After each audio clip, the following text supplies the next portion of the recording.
সুনীল গগৈ হত্যাকাণ্ডই এতিয়া ভয়ংকৰ ৰূপ লৈছে। সুনীল গগৈক বিচাৰি গোটেই অসম চলাথ কৰিছে। অকল অসমেই নহয়, ওচৰ চুবুৰীয়া ৰাজ্যতো পুলিচে আৰু CIDয়ে সুনীল গগৈক বিচাৰি হাবাথুৰি খাই ফুৰিছে।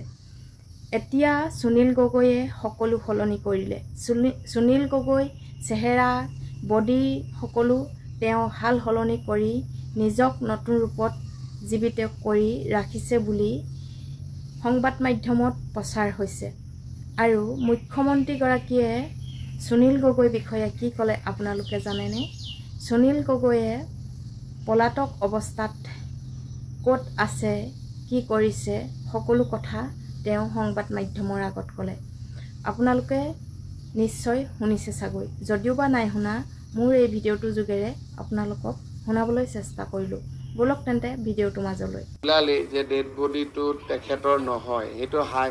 তাৰ পিছৰখিনি পুলিচে তদন্ত কৰিব। এজন পলুৱা মানুহক বিচাৰি অনাটোতো ইমান সহজ নহয় না।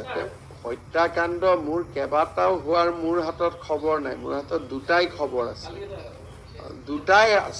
দুইটা আমি সমাধান কৰিব পুলিচে। আগতেও যিমান হত্যাকাণ্ড হৈছে পুলিচে প্ৰায়বিলাকেই বিচাৰি উলিয়াইছে। অলপ সময় লাগে, আৰু হত্যাকাৰীজনটো পুলিচৰ কাৰণে ৰেডি হৈ নাথাকে যে পুলিচে ক'লে মই ধৰি লৈ আহিম। সিও স্মাৰ্ট হয়, সিও পলাই ফুৰিব, দেশত যাব, বিদেশত যাব, গতিকে সময় লাগে। কিন্তু আমাৰ অসম পুলিচৰ এতিয়ালৈকে এটা সফলতা যে যিমান চাঞ্চল্যকৰ হত্যাকাণ্ড হৈছে, প্ৰতিটো হত্যাকাণ্ডৰে অপৰাধীক বিচাৰি উলিওৱা হৈছে, কোৰ্টত চাৰ্জশ্বিটো দিয়া হৈছে যিমানকেইটা। কিন্তু এতিয়া এইকেইটাটো একদম ৰিচেণ্ট হয়। বিভিন্ন ৰেল ষ্টেচনৰ পৰা CCTV ফুটেজ পৰীক্ষা কৰিব CIDয়ে। ঢকুৱাখানাত ঘটনা সংঘটিত কৰি সুনীল গগৈয়ে ৰেল যোগে পলায়ন কৰিছে নেকি সেয়া বিচাৰিব CIDয়ে। CID নিশ্চিত বিমান যোগে সুনীল গগৈয়ে লখিমপুৰৰ পৰা পলায়ন কৰা নাই। ঘটনা সংঘটিত হোৱাৰ পাছত সকলোৱে ঢকুৱাখানাৰ মুণ্ডহীন মৃতদেহটো সুনীল গগৈ বুলি ধাৰণা কৰিছিল। গতিকে সুনীল গগৈক কোনেও সন্দেহ কৰা নাছিল। সুনীল গগৈ সেয়েহে পলায়ন কৰিবলৈ যথেষ্ট সময় পাইছিল। সেইখিনি সময়তে সুনীলে বাছ যোগে শিলিগুৰিলৈ গৈ নেপাললৈ পলায়ন কৰাৰ আশংকা কৰা হৈছে। CIDয়ে লগতে সন্দেহ প্ৰকাশ কৰিছে অৰুণাচল প্ৰদেশত আত্মগোপন কৰি থাকিব পাৰে সুনীল গগৈয়ে। সেয়েহে সুনীলৰ আলোকচিত্ৰ অৰুণাচল আৰক্ষীলৈ প্ৰেৰণ কৰাৰ সিদ্ধান্ত লৈছে CID। কিন্তু সুনীল গগৈ ক'ত আছে? CID নিশ্চিত সুনীল গগৈ তেওঁৰ বেশভূষা সলনি কৰিছে, কিয়নো সুনীল গগৈৰ আলোকচিত্ৰ ইতিমধ্যে বিভিন্ন টেলিভিছন চেনেলত সম্প্ৰচাৰ হৈছে।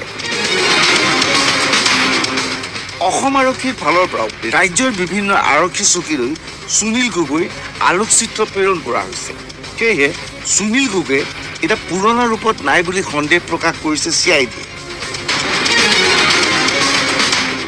সুনীল গগৈক বিভিন্ন ৰূপত অংকন কৰিছে CIDয়ে। কি বেশত সুনীলে আত্মগোপন কৰিব পাৰে তাৰ ওপৰত চকু ৰাখিব CIDয়ে। অহা সপ্তাহৰ পৰা পূৰ্ণগতিত আৰম্ভ হ'ব CIDৰ তদন্ত প্ৰক্ৰিয়া। যোৱা 2 দিন ধৰি সুনীল গগৈৰ পত্নী আৰু পুত্ৰক আৰক্ষী অথবা CIDয়ে জেৰা আৰম্ভ কৰা নাই।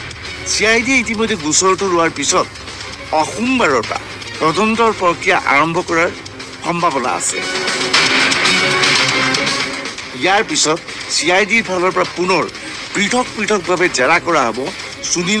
CIDয়ে কেছটো লোৱাৰ পাছত এতিয়া সকলো তদন্ত ওলাই পৰিব। CIDয়ে সকলো তদন্ত আৰম্ভ কৰিছে। ট্ৰেইন যোগে ক'ৰবাত গৈছে নেকি বুলি সকলো CCTV ফুটেজ চাবলৈ তেওঁলোকে হাতত লৈছে, আৰু বিমান যোগে ক'ৰবাত গৈছে নেকি সকলো যান বাহনত তেওঁলোকে CIDয়ে তদন্ত কৰি সুনীল গগৈ ক'ত আছে উলিয়াই পেলাবলৈ চেষ্টা কৰিছে। আৰু সুনীল গগৈ আলোকচিত্ৰ সলনি কৰিছে বুলি সংবাদ মাধ্যমত তেওঁলোকে প্ৰকাশ কৰিছে। কাৰণ সুনীল গগৈয়ে এতিয়া নিজক হাল সলনি কৰি জীৱিত ৰূপত আছে। কাৰণ ওচৰ চুবুৰীয়া ৰাজ্যত বিচাৰি তোলপাৰ লাগিছে সুনীল গগৈক। সুনীল গগৈ আসলতে আছেগৈ ক'ত? যদি সুনীল গগৈ পলাই আছে নিশ্চয় বৰ ভয়ানক কাণ্ড কৰিছে, নহয় জানো? সুনীল গগৈয়ে প্ৰকৃততে জানি শুনি যদি এনেকুৱা কৰিছে, কিন্তু নিজৰ লগতে পৰিয়ালটোক দেখ অনিষ্ট কৰি থৈ গৈছে। কাৰণ সেই পৰিয়ালটোৱে সুনীল গগৈৰ মৃত্যু হৈছে বুলি যিখিনি দুখ প্ৰকাশ কৰিছে, জীৱিত অৱস্থাত থকা বুলি গম পালে তাতকৈ অধিক দুখ লাগিব। কাৰণ ইমানখিনি জানি শুনি নিজৰ অৰ্ধাংগিনীগৰাকীক সকলো কথা ক'ব পাৰিলেহেঁতেন। যদি তেনে কৰিছে, কিন্তু সুনীল গগৈক অতি সোনকালে পৰায়ত্ত কৰিব পৰাটোকে আমি কামনা কৰোঁ। সেয়েহে মই আপোনালোকক এই ভিডিঅ'টো আগবঢ়ালোঁ। ভাল লাগিলে লাইক, কমেণ্ট আৰু শ্বেয়াৰ কৰিবলৈ নাপাহৰিব। ধন্যবাদ।